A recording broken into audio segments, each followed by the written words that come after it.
Oh boy. Good evening, ladies and gentlemen. Uh, we're on another session of Leadership Talk, the 29th session of Leadership Talk with Adegoke. I have with me a friend and a brother, Nyota Egbe. And tonight we'll be looking at the topic leadership and men. Leadership and men. It's such a privilege to be on tonight, and I'm sure that you're going to be listening and getting a lot of value all over the world. This is also going to be on podcast, on Apple Podcasts, as well as Spotify. You're welcome, sir. Nyota. Thank you. Thank you very much. Can you just introduce yourself? Who is Nyota Egbe, please?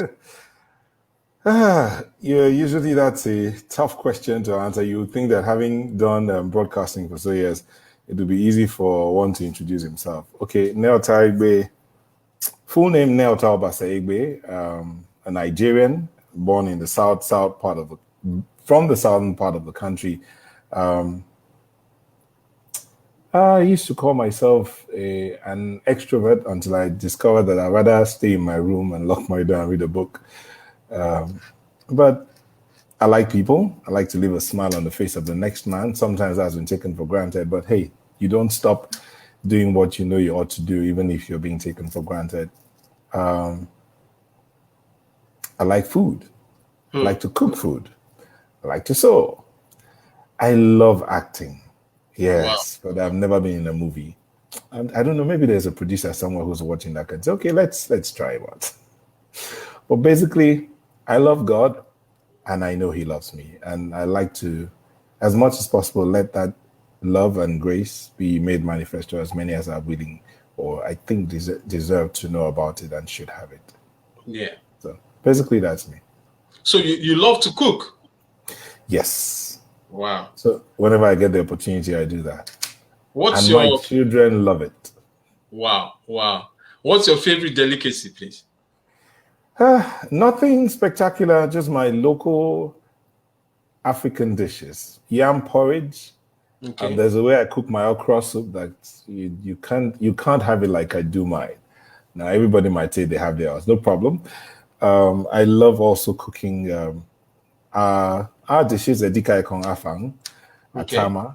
Yeah. So I love my African dishes. Wow. Amazing. Now, how did you get into leadership? I really don't know because I think I've always run away from anything that would put me in front of anybody. I usually would love to stay at the back. I like to work from behind the scenes. But I almost always have to find myself in the front, not because I want to, but because somebody says, hey, you, come and do this. And I know that things need to be done. I see the need and I step up to take care of the need. And sometimes it's not convenient. The truth is, okay, leadership is not convenient. Leadership is not convenient. But you see the need. You see the vacuum and you want to see that it is filled. So you just go for it and get it done. And as you do it, you're adding value and you're seeing people being blessed and people being changed and you're happier, So that's, I wouldn't say it was a deliberate step. So I read all the books on leadership and I positioned myself for leadership. I don't think that's it. I just found out that at every point in time, and honestly speaking, I always run away. You know already now, okay. I always run. But somehow, I always get pushed into that position. And I've come to understand that it's what God would have me do. So just go ahead and do it. Wow. Amazing. I just want to celebrate you. I want to salute you. You are someone I admire so much. You're a person of value. Obviously, you're in the media, and some of us have been watching you for so many years. And although we didn't have that interaction until recent, but you have been providing that kind of leadership. Most recently, the program that usually have, I think somewhere in a beautiful, is it conservation center, the resorts? East Africa, the environmental. Yeah. Very beautiful setting. That is most times at the Lufasi Park. Yeah. Some in the Lekki Ekpe Expressway, or either there or the Nigeria Conservation Foundation around Chevron. Okay. So those are the two locations I use most times for this recording. Awesome. Now, we're looking at leadership and men. Leadership and men. Men and leadership. Is this something we can finish in one day? I don't think so. We can't finish, we can't even finish it. Most women feel that, they're always talking about, most seminars are always about women. It's not usually focused on men. I want you to speak to this area of leadership. Men.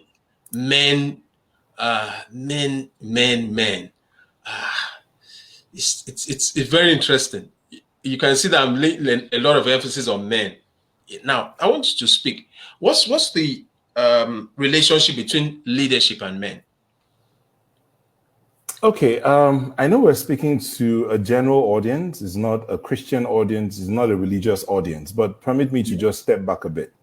Not from the science perspective, but from the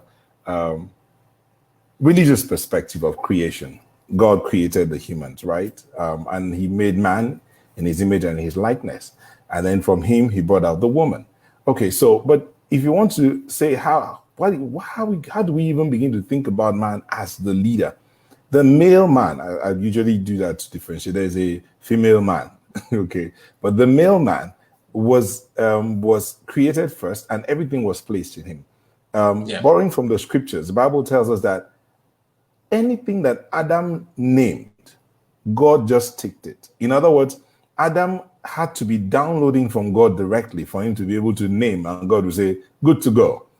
So until Adam named it, it wasn't named. So when Adam named a monkey, it was a monkey. Adam did not name a monkey and God said, no, son, that's a crocodile. No, he called him a monkey and God said, good to go. That tells us one thing, that God placed in man the position to open up things, to determine how things work. Move that to one side. At the fall, after the scriptures tell us that the woman ate of the fruit that God said they shouldn't eat, nothing happened until Adam took that bite. And as soon as Adam took the bite, the fall happened. So imagine, my pastor was teaching one time and he asked us this question. He said, imagine if Adam did not eat of that fruit. The fall wouldn't have happened. Because when Eve ate the fruit, nothing. The Bible says she took it and gave her man, and he collected it and beat into it. So she had already eaten it. So if Adam had not eaten, the fall couldn't have happened, because in Adam was placed the headship. Yeah. In Adam was placed the leadership, the authority. Is it that the woman is not a leader? No, the woman is a leader. Please don't get it wrong. The woman is a leader. But the woman is made to be a helpmeet for the man. That's the scripture. I'm not the one that said it. But when you find a woman stepping up, is where the man has failed. And many times she would have tried to help and seen that she can't do that. She can't help. Or the man is not giving her room to help. Then guess what? She steps in and takes control. But a wise man, I hope I'm not jumping the gun here. Yeah. A wise man steps back and begins to empower. You see, someone might ask the question, what about those women in leadership positions? What about the women like Ibukun Awoshika? I think I'm going too fast here.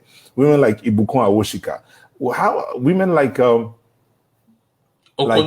vice Okonjo-Iweala, like the vice president of the United States of America. Women like Hillary Clinton. The president of Tanzania. The new president of Tanzania. There was a president in Burundi, a female president. Yeah. There are women in leadership positions across the world. Guess what? If you go back and check, these women had men in their life that empowered them. Okay, so My pastor was traveling at one time and came up at the airport. He met Dr. Okonjo-Iweala, Ngozi Yes. Okonjo-Iweala, and her husband. And he wanted to go and say hello to the Dr. Ngozi Okonjo-Iweala. And before he could get to her, her husband was there. He was the bodyguard. He was asking, yes, why do you want to see her? You know, asking him all the necessary questions, putting all the checks and all that, just so that he can gain access. My pastor answered all his questions. And it was when the husband was satisfied that he's okay, he answered the questions correctly, that he was given access to talk to Dr. Ngozi Okonjo-Iweala. Her husband was the bodyguard. But see this, for that woman to thrive so well, that means there's some level of peace in her home. There's some level of peace in her background. For many have heard of Joyce Meyer. I understand it's her husband that plans her itinerary. He plans her itinerary. Today I went to church. The church I attended, the pastor is a woman. Her husband sits down there. He's not the pastor.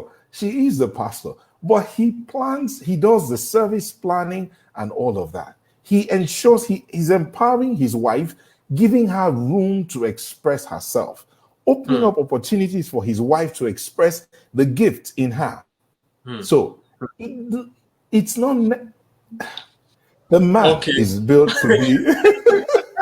I know there's so much stuff, you know. Sorry. You're unpacking this massive. No, it's okay. I mean, you don't need to. You have not committed any offense. That's the reason why you're here. I mean, to add so much value, and you are speaking from experience as well.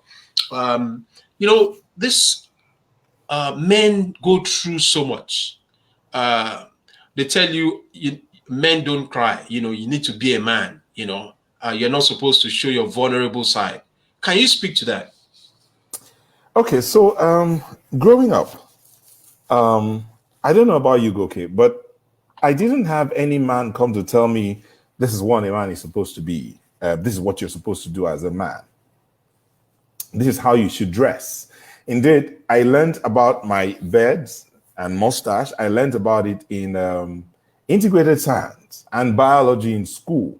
Nobody, when we learned about puberty, nobody taught me how to shave. Nobody taught me that I needed to wash my private area, because at least when hair starts growing, nobody taught me I needed to shave my armpits. Nobody did that. Wow. But guess what? The young ladies, from the day the lady is born, the little girl is born, she's taught how to sit. She's reprimanded when she's not sitting well by everybody around her. Yeah. Oh, hold on. Let's paint this picture. Okay, you and I are sitting in a park, and a young man walks in wearing sleeveless, this inner shirt that's sleeveless, and bomb shorts. He'll walk past, nobody will say anything to him. But a young lady walks through that same park, and everybody will be looking at her in two ways. There are those who are lusting after her, and there are those who are like, what kind of girl is this? Doesn't she have parents? Did she not look at her mirror before she left her home? See the two sides. But the young man walks through, nobody was like, he's a guy. He can take care of himself. And that is the disservice we do to our brothers. There's this service we do to our sons, a disservice we do to the men in our lives, because we feel like, they can find their way. He's a man. But the woman is trained from the moment she's born. They say they are training her to be a wife. They're training her to take care of a man, to take care of her children. Hello? What about training the man to take care of his wife and his children? What about training the man to manage resources? What about training the man to find the resources, to work, to nurture the things around him? So over time, where the man he's born, he's allowed to grow. If you see a man that is trained, many times he's trained by the women, he's trained by his mother, or trained by his sisters, or trained by his teachers. But his father or his elder brothers, because they themselves were not taught. They were not taught. So we need to begin to step back a bit and begin to teach our men. So amongst the things that men are supposed to be taught, one, how to take care of yourself. Two, that your voice will crack at a certain time and go deeper. That you're going to grow beards, you're going to grow hair in certain places. How do you take care of them? That you're supposed to groom yourself. They're supposed how to treat a woman. They're supposed to be a gentleman. That you're supposed to nurture everything around you. Men are supposed to be taught that everything around them is given to them to nurture. Both men and women, and resources brought to you. You're meant to make them better. That's who you're created to be. Awesome. Okay, see, it was no joke, or it's no joke, that when a man and a woman come together, who determines the sex of the child? A man. Come on. The man determines. The X and Y chromosomes are in the male. So if the man releases the X chromosome, if he releases the Y chromosome, you see what happens. It is not anything. It was God ordained. That tells me that if the man does not take his place, society is a mess. And the woman is forced to find a way to step in and do things right. Wow. So you find many times women stepping into to handle certain things that they are not supposed to. If the men take their place, a woman can be the president of this country. But be sure that the man in her life is a man who will support and nurture her and ensure that there's nothing distracting her. That will be a man who is secure. That will be a man who is, that will be a man who is secure in his vulnerability. Because for you to nurture your wife to the point where she's ahead of you, she's leading an entire society or leading an organization, and you're just in the background, means you're secure in your vulnerability. It's okay to be vulnerable. A man is supposed to be taught that it's okay to cry. It's okay to shed tears. It's okay to say sorry. It's okay to open the door for a lady. It's okay to stand back and let somebody else go ahead of you. It's okay. It doesn't change who you are. It actually makes you a better person. Wow. We have so much to unpack tonight. You know, I've been a man, and I'm still a man, you know, but I've gone through moments where I found it difficult to ask for help, you know, because it's expected that I should be a man. I mean, why is it difficult for men to ask for help? It's that thing I was saying earlier about you're a man. You're a man. You because you're a man, you're not meant to cry. You're not like every other person. You're different. You need to be strong. I mean, everybody looks up to you. You cannot be anything other than strong. You know, that the fact that you have a broad chest and you have a deep voice, yes, you have to be a man. That's a lie. Please, it's a lie. That we have lied to ourselves, and we have allowed ourselves to be lied to, that it's not okay to cry. Hey, it is okay to cry. It's okay to shed tears. It's okay to be vulnerable. It's okay to open up yourself. Now, hold on. Would you be hurt? Yes. But the fact that you're hurt doesn't mean that you should stop being yourself because you're hurt. Do you stop being you because you said sorry? No. Be you. Be free. Be yourself. Be vulnerable. Because your being vulnerable helps the people. Vulnerability helps the people around you understand that you're human. It helps the people connect with you. You see, when you're always okay, so let's pull back a little bit. There is no man that is not vulnerable. Every man is vulnerable. Some are vulnerable to different things. Now, you know, there are some men they call woman rapper.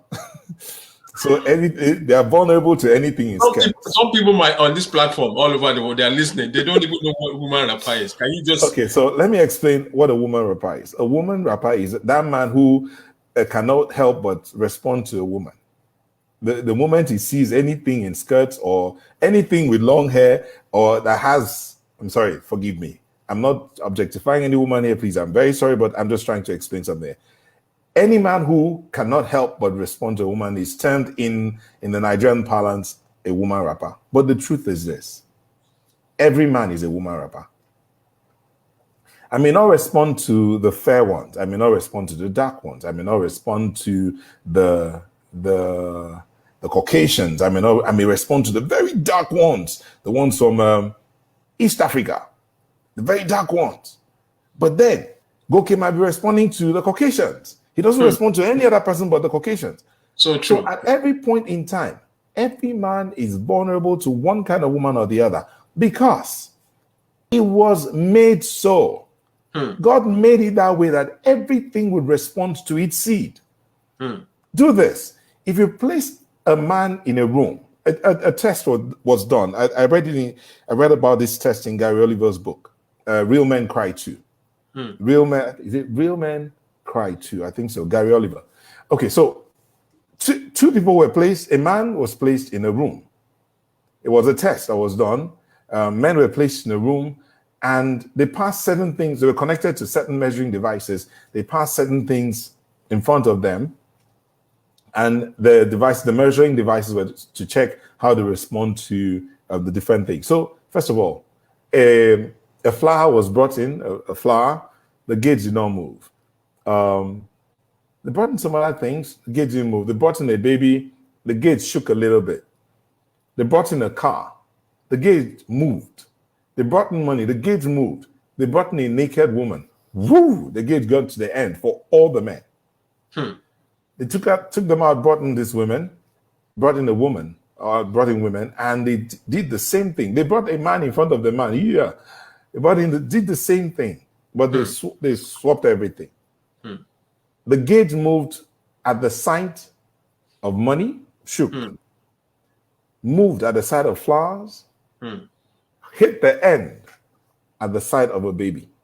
Wow. Remember, for the man, he did not shake for the baby. Yeah. Tells us one thing: everything responds to its seed. It might be. This is a life situation I've seen where a guy was in need and a child was in need. The lady went for the child, saved the child first, then came back to help the man. It's a natural thing. Guess what? You might be standing on the road and a guy driving by would stop to pick a lady. First of all, if he sees a woman with a child, many men will not stop for the woman with that child. But they see a delectable young lady standing beside her, they will stop for that young lady before they will stop for the woman with the child. It's a natural thing. So if we understand this, what do we do when we understand this kind of responsiveness, the way we were created? Nurture. Okay, I don't even know. Go ahead.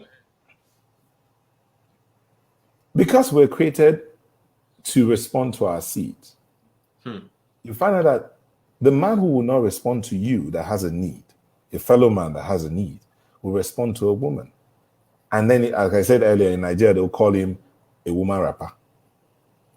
Does that make him any different from every other man? No. It's just that he has a weakness. It has, as we say here in Nigeria, he has a mumu button. And the woman that he responds to knows that mumu button. So this is how I painted the picture. I said every man is a woman rapper, but it is a woman that knows the type of material he is that ties him. So see this, there are different kinds of material. You have brocade, you have adire, that's African print materials. You have abada, you have khaki, you have cotton, you have silk, you have damask, there are all kinds of materials. Yeah. So you cannot use a silk material to tie a headscarf.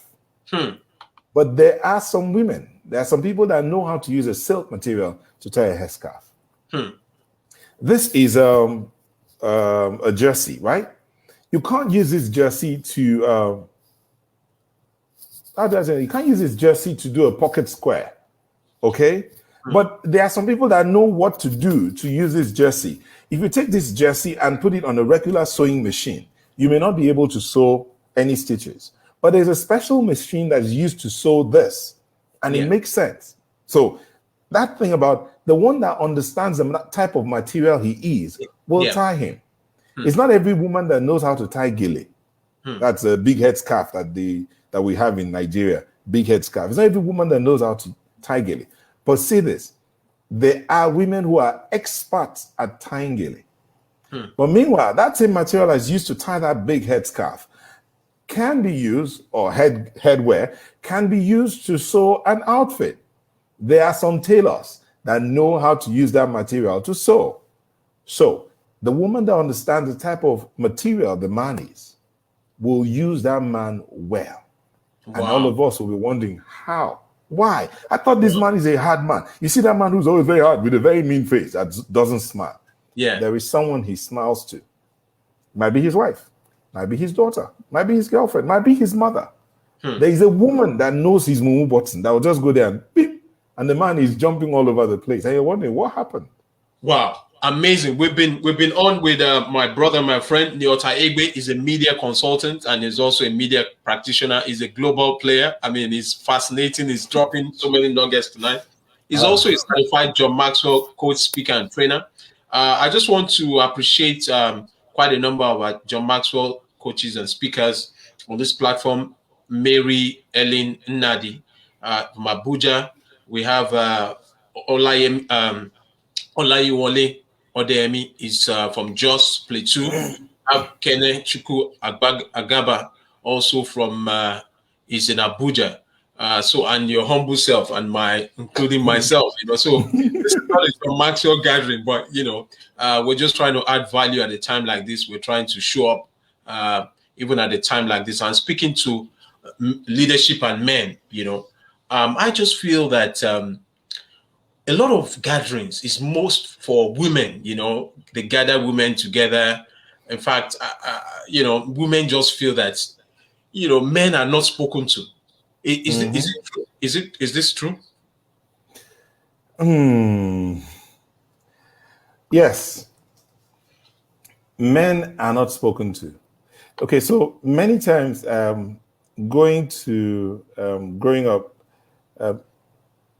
we've gone for marriage seminars, and I've found out that many times 70% of the conversation in those relationship programs and seminars are directed at the women. 70%. The bulk of the conversation is directed at the women.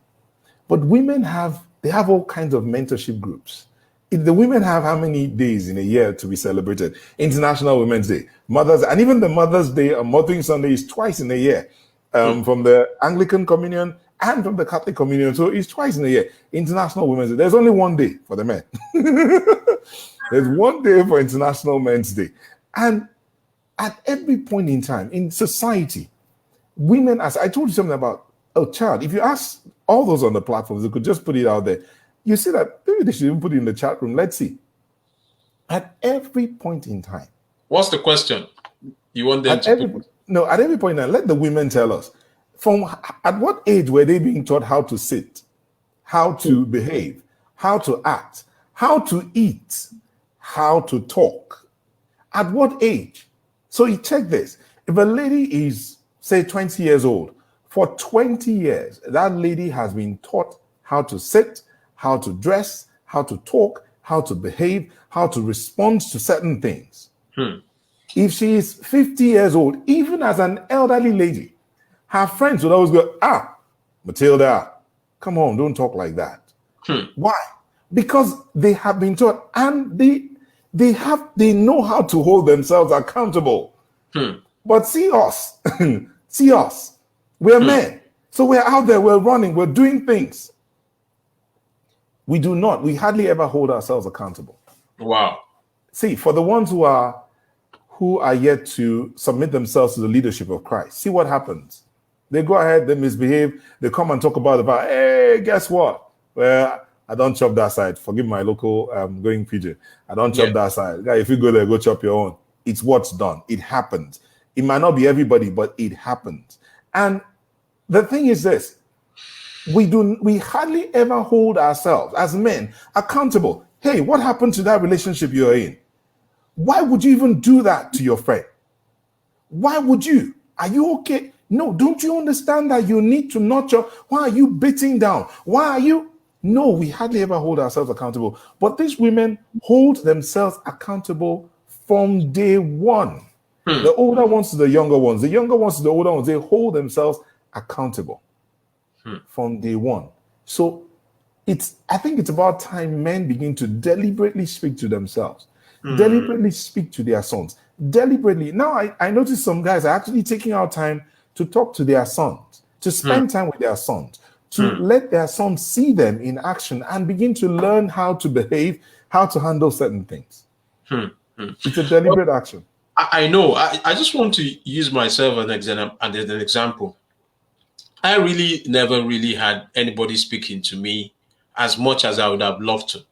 And I made some massive mistakes, but thank God for the grace of God, and I'm sure that there's some people, who were, who had similar backgrounds like myself, but they just drifted away, So I just want to speak to you to speak to that. So what are the consequences of a man not having mentors in his life?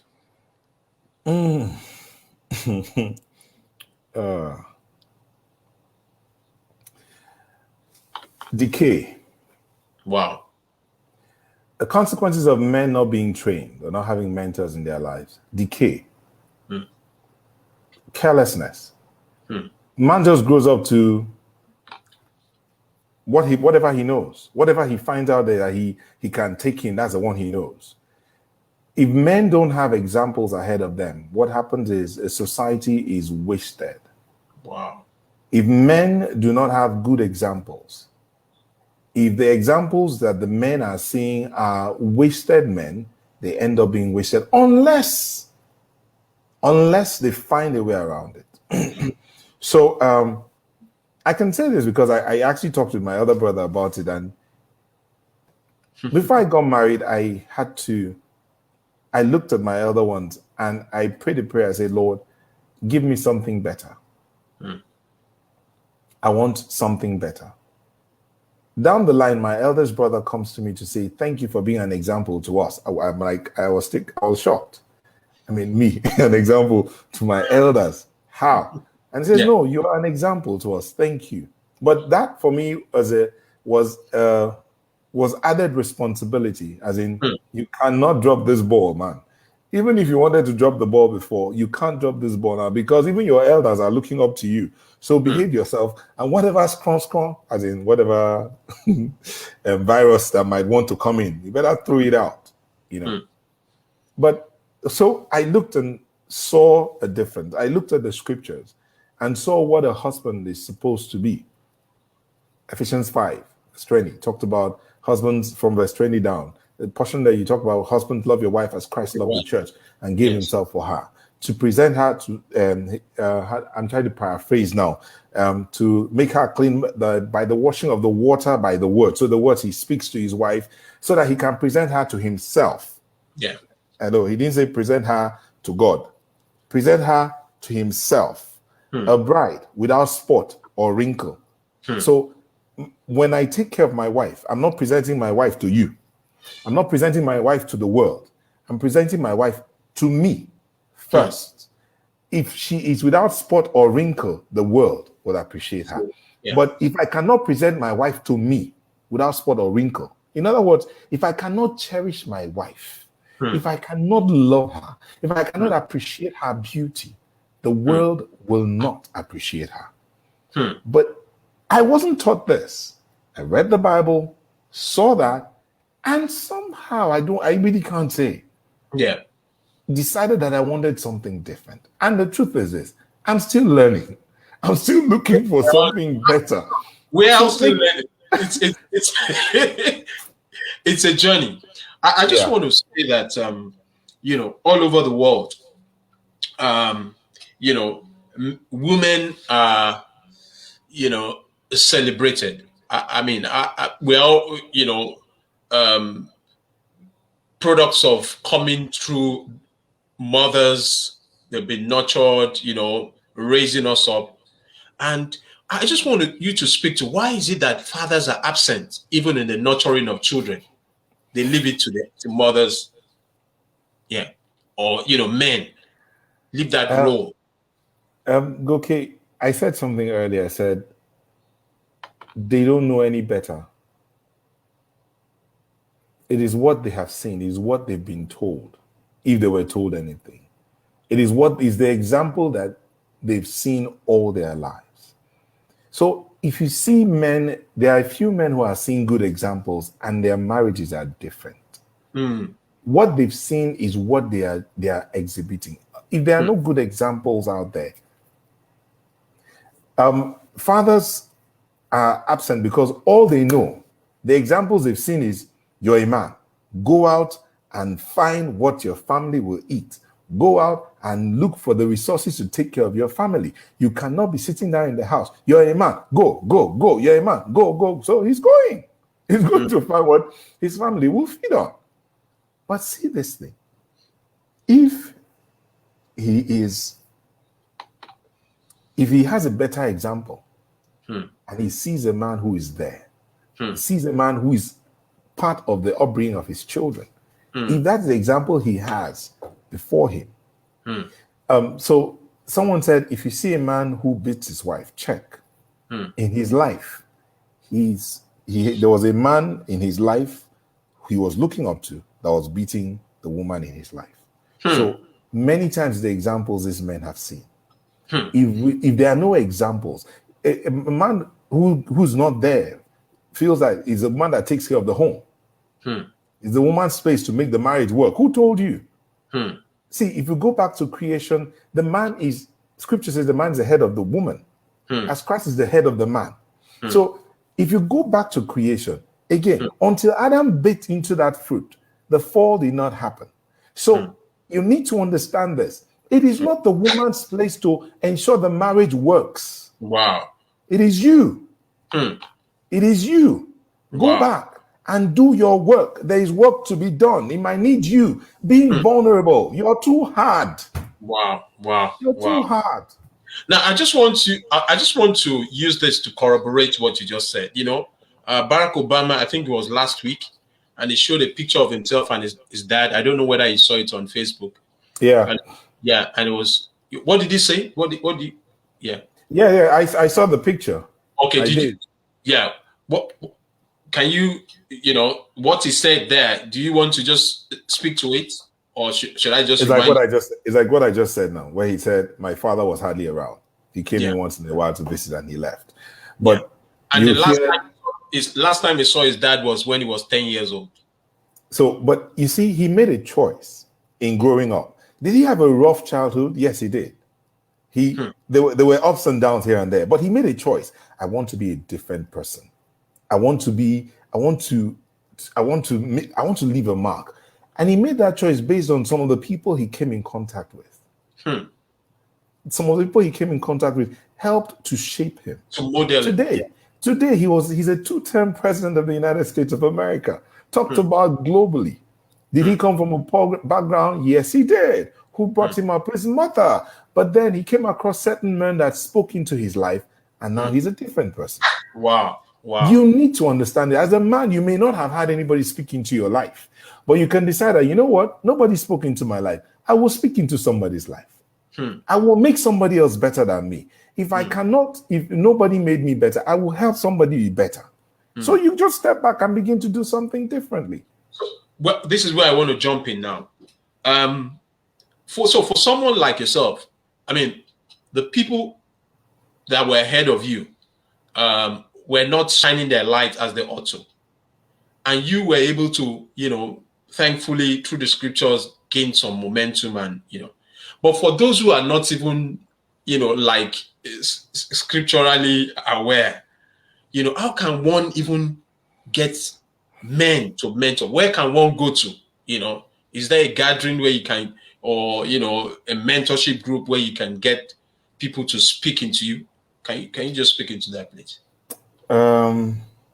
Okay, so there used to be, I know that they're watching movies, you hear about the men's club.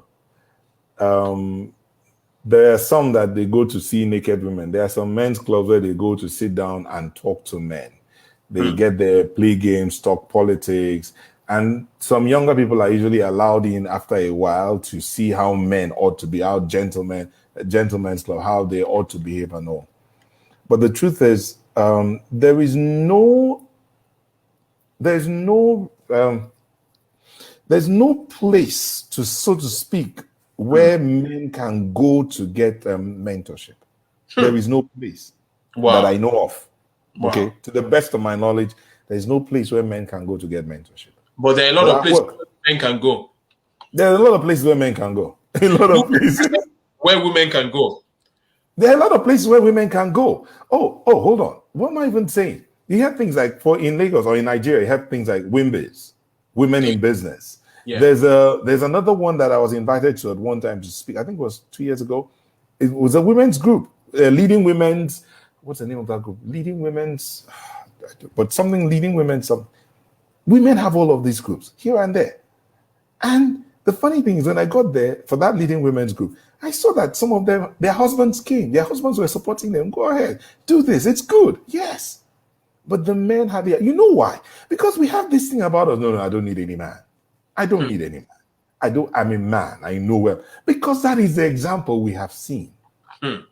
That is the example we have seen. I don't need any man. Okay, recently we had 21 days of conversations for men. The first one. And we're going to have it again in April, but it won't be 21 days this time. But the truth is this, for that 21 days, we had men come and go. On the average, we had like 22 men every day for 21 days. I just want to jump in real quick. I just want to thank you for what you did, 21 days, showing up. You know, I know it would have been draining for you to show up on Instagram, you know, but I learned quite a bit, you know. And that's what even drew me to you to come and speak on, you know, leadership and men, because I was looking for someone that could speak to this. And there were some nuggets that you know. And so when we do these things, sometimes we think it's just, you know, accidental. But, you know, even as we are speaking right now, there are people listening all over the world, that some people are going to be listening in the podcast, you know, and also in the replay. Because we sometimes we just overlook these things and think that men will just become men and become successful. Most of the men that suffer moral failure is because of lack of mentorship. You know, how do I even relate with the opposite sex? You know, how do I mean, I don't want to begin to drop names now because this is a very professional gathering, but I mean, men that have gotten to the peak of their careers all of a sudden, just one slip. So I want you to speak to that, please. Yeah.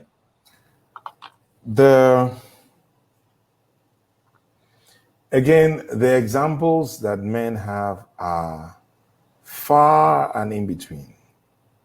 There are very few. And it takes one who feels like, I'm tired of this point. John Maxwell will say, proof of desire is that you need to be angry where you are. You need to move. You need to get tired of where you are and look for something better. You'll get it. I was saying that about the fact that in that 21 days we had those conversations, we had men come. I wasn't the only one speaking, but we had men come to talk about the things that were, share things with us. And and in all of those days, there were moments where men were vulnerable. And did that change their masculinity? No, it actually makes you a better person. There may not be a place where men can go for mentorship, but there are men you look up to and you can, from a distance, actually say, I want to be like this person, and begin to tailor or channel yourself in that direction. Or you can actually reach out to them and say, hey, see where I am. I want to be vulnerable to you. See where I am. I need your help. Help me be better. And in doing that, you're not doing that to be a burden to this person. You're doing that because you're wanting help. You're wanting to be better. Am I complete? No. Hey, I am looking for, in fact, there are men in my life that today, I was supposed to go and meet with one, but then I remembered this meeting and I had to cancel that. I had to call to say, please, can we reschedule to tomorrow? But see this thing. If we do not move, if we do not make any difference, you will only give birth to you. But if you choose to be better, you will give birth to a better you. Because I may not, all that I am learning now is so that I can teach my son. I can pass it on to my son. So he's seeing me do things and he's wondering, Daddy, why would you do that? And I say, well, this, at the end of the day, it will be better for us if we do it this way. If we go the way you were going, we will not hit the mark. But sometimes I hear him say, I want to be with my daddy. So I come back and I say, I want to go out. and I say, I'm going out with my son. His sisters go like, why are you always going out with your son? I say, well, he's the only man in the house for now. So I want to spend time with my son. But I do spend time with all my children. I make out time for all of them. I just want to share a story, I was speaking to one of my friends recently, and he said that a friend of his whose wife was abroad with the children went visiting. And as he got there, he saw his son, and he hadn't seen him for a while. And they went for a basketball, coaching session. And so his son found it very difficult to even, sit around his dad. And, anytime he saw his basketball coach, he'll run towards him and hug him. And he said, he sat down and said, what has gone wrong? For his son to find it more convenient to be around this basketball coach, and him being the dad, the connection has been broken. Do you know what the guy did? He quit his job and he had to relocate to where his family was. And he said, look, this is like a crisis moment, that if he doesn't redeem this situation, in the future, it's going to be even huge in terms of... I have a friend here who quit, the senior manager in a bank, quit his job to go and be with his family. He has 3 boys. It was like, I need to be there for those boys. And he went there, and guess what? He went back to school, so that as they are coming back from school, all of them, they sit down, they are studying together, and he and his sons are connecting again. Wow. There is something about men. Men, especially boys, like to hang out with men, like to hang out with their fathers. And if the father is not there, something is... Sometimes the father is there, but not there. We need to be deliberate. I chose that word carefully. We need to be deliberate. Make out time to be with your son. Go for a haircut. Go for a walk together. Just 2 of you sit down. Whatever it is you're doing together, both of you. Let him know. Let them know, that's your sons or the men around you. Let them know you are there for them. Let them know they can come to you. Let them know they can be vulnerable to you. Let them know they can talk to you. So there was something that happened in the house, and my son was sulking. So I was here in Abuja, there in Lagos. So I said, I do video call with them. I said, what happened? Everybody, he did this. I said, okay, give him the phone. So they gave him the phone. He came to them. What happened? They were laughing at me. Why? Seriously? They were laughing at you, and so you lashed out. Ooh, okay. So was it right that you lashed out? No. But why were they laughing at me? Okay, sorry. They will not laugh at you again. But why were they laughing? What did you do that they were laughing at you? He tried to do something and did not succeed. And they were laughing. I said, okay. But you see, I now told him about the discovery of the electric bulb. A man tried 1,000 times and failed. But the 1,001st time, he got it, right? That's the story. You know about it. Yes. So how many times did you try to do that thing?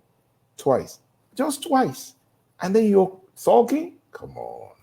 Okay, are you going to try again? I said, okay, do you know how many times I tried? You remember that game on my laptop? Yes, Daddy. Do you know how many times I tried?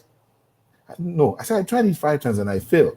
And many times I try and I fail. I leave it. And I go back. After a couple of days, I come back and I try again. And it works. Oh, is that so? I said, yes. I tried several times and it works. Oh, I said, okay, now see what you're going to do. Go back. Don't play the game again today. Give it like 2 days. Come back and play it again. And that was it. He hasn't come back to say he has failed anymore. Nobody's laughing at him anymore because he's found out that he could talk to his father. Unless we make out time for these men, these small men. Let's make out the time that we did not get. We did not get time. We did not have anyone spending time with us or taking our time for us. I honestly speaking, I thank God for the men in my life. I thank God for Pastor David Ogbeli, Pastor Dubusa Chifosi. I thank God for Dr. John Momo. I thank God for all the men in my life, Obi Nauma, Emeka Ngumadu, men in my life that were ahead of me, Ubi Egbe, Usani. These are some of the men that were in my life that I gleaned off from. Honestly, Bishop Edohasim in Church of God Mission, or Pastor Aye, Felix Aye, I don't know where he is right now, but these are some of the men you could see. And you could see that there are some qualities you could pull from this man. I mean, I could see Bishop Aye, Dr.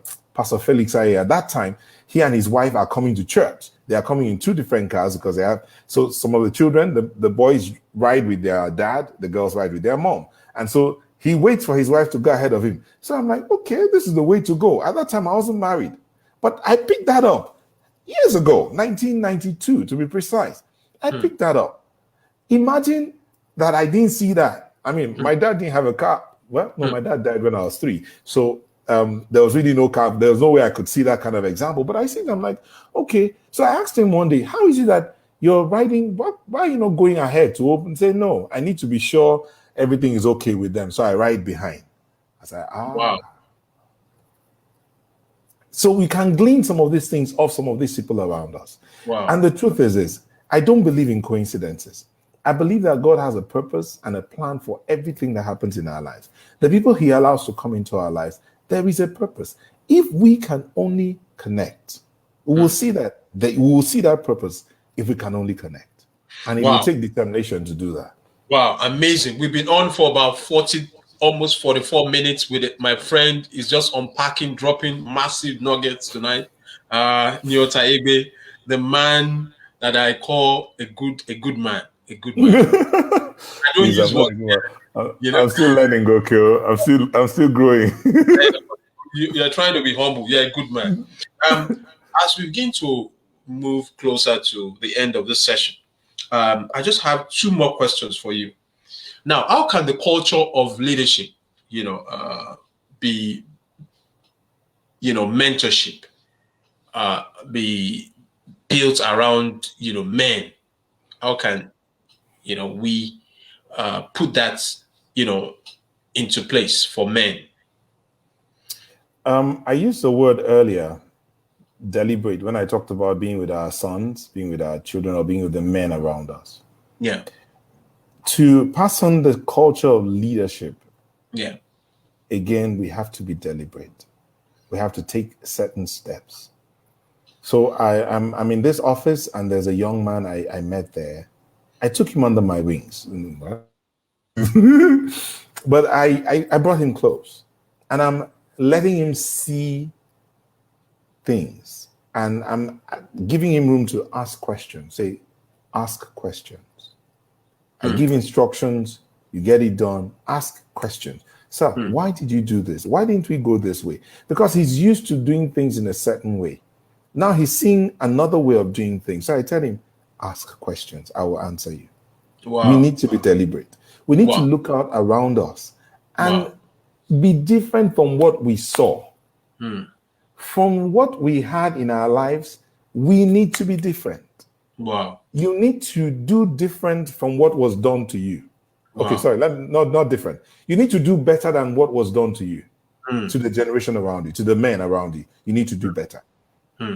So I told someone, I said, this April, we're going to have a breakfast meeting for men in Abuja. And the person like, wow, how are we going to? I said, no, that's not the problem. I called a friend of ours, a colleague of ours, and I said, can we use your place in Abuja? I said, sure, I'm available. Please use my place. I said, okay, when we come to Lagos, can we use your place in Lagos? Yeah, sure. Just let me know. Give me a heads up. Hello. Imagine that I did not say, we want to do this. Would he be willing to say, okay, you can use my place? Wow. If we are more deliberate about how we want to reach out, how we want to help, things will be different. We need to understand that the fact that nobody helped us doesn't mean we shouldn't help others. The fact that nobody was there for us should even drive us more into helping others. It should drive us more into being there for others, because nobody was there for us, so that our society can be better. Okay, so in the political sphere, we see our political system is messed up. The politicians, they don't know any better. They haven't seen any better. What they've seen is what they are doing, just what they are following. And so they've seen that this is how it is, and so they're just going along with it, because that's what they've seen others do. They've seen others come in, and so they want to go along with it. The question is, years down the line, when you look back, Hmm. would you be looking to say, I am sorry? Or would you be looking to say, we did well? Wow. That's the question you should ask yourself. So what's going to be? If I walk away from here, there's a song we used to sing that we will be remembered only by what we have done. It's a hymn. Only remembered, only remembered, only remembered by what we have done. What will you be remembered for? Wow. How many lives would you be remembered for impacting? Wow. How many men would you be remembered for nurturing to the point where they are successful? Hello, please don't get me wrong. I may be wrong, and I stand to be corrected. I am of the view that character is the greatest wealth. I mean, I do remember my dad's statement, a good name is better than all the riches in the world. Character. You see, your wealth, your ideas, your business acumen can only get you so far. But what keeps you there is character. Yeah. Are you a person of character? Wow. Are you a person of integrity? Are you a man of your word? Are you one who will say this and it is? We have to be deliberate, okay? Wow. Every one of us. Intentional leadership. Wow. Okay. Another word. You so much. I've been speaking with my friend and my brother Nyota Egbe, speaking on leadership and men. It's been a power-packed session. And we now have the last question. Now, who are your mentors? Who are your mentors? You want to put me in trouble? You want to put me in trouble? It was my pastor, who happens to be one of the mentors, who said this. Pastor David Ogbeli said this. He said, you can only have one father, but you can have many mentors. And the truth is, you can have many people teaching you one thing. The most important thing is that you are a better person at the end of the day. I have many. Wow. There are many mentors. I just mentioned one of them. Dr. John Momo is another person. Reverend Dubusa Chifusi is another person. I have many mentors. John Maxwell, I had read almost as at 2003. I think I had read almost all the John Maxwell books I could find. Wow. Failing Forward, Talent is Not Enough, the 3-6. I had read all of those books and I was like, where is this man? How do you understand? So some of these things help me. I mentioned a couple of those people, Pastor Felix Aye, Bishop Edo Hassan, Bro Emmanuel Obinwa, my brother-in-law. These are some of the people that helps from a distance. Do you get? From a distance.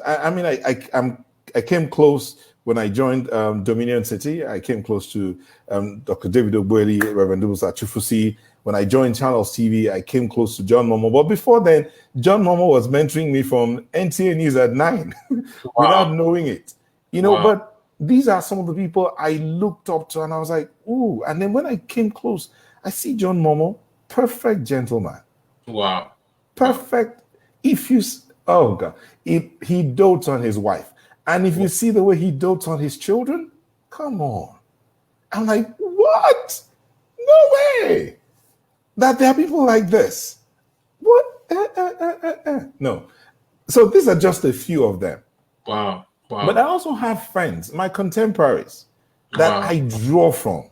Wow. Besides mentors, I have accountability partners. I mentioned one of them, Obi Nauma. I have people that I say, hold me accountable, Ken Emeana. I have people, Steve Onachuku. These are my accountability partners. So if I'm going south, my wife has the permission to, hello, Steve, your friend is going south. And say, where are you? If something they worry you, my friend Kumada.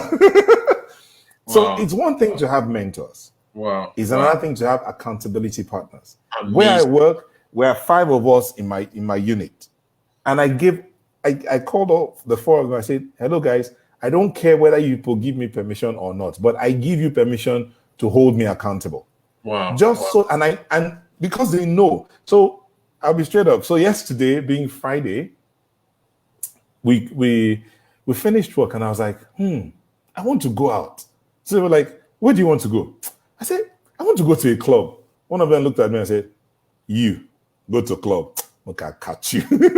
Because he knows I don't go club. So he was like, you I should take it to say, don't even think of it.